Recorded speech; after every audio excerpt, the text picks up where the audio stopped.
traders, this is Raoul with the pre-market analysis for trading session on Friday, September 1st.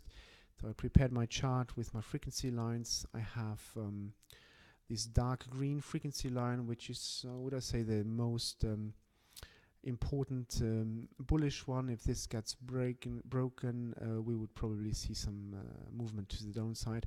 Then we have a more short-term light green bullish frequency and an even more shorter-term frequency in yellow here.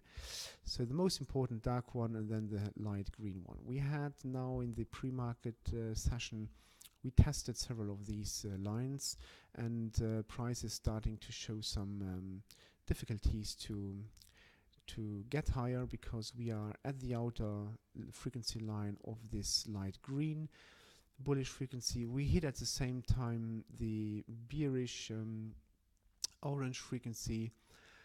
So there is some resistance here. You could also say, if you like, thinking in horizontal areas, which I don't do, you could say that there is some resistance up here. Cannot tell where exactly, because I don't see it as a horizontal resistance. It's more like different groups of traders stepping in here or taking their profits, or stepping in to sell for the downside. So what I will do, you could also say that this is a kind of a compression, but the compression is nothing else than here the fight between the different groups of traders, bulls and bears.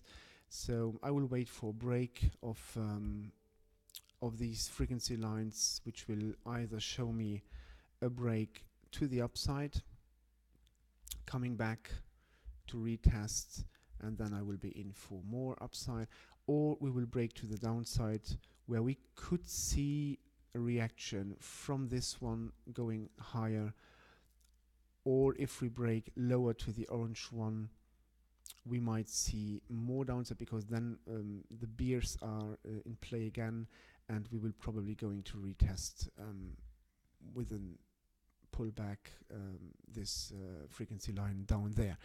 So I will be watching very closely the price action, the single bars and breaks of frequency lines, and as usual trade the opportunities that give me the market. Have a good trading session.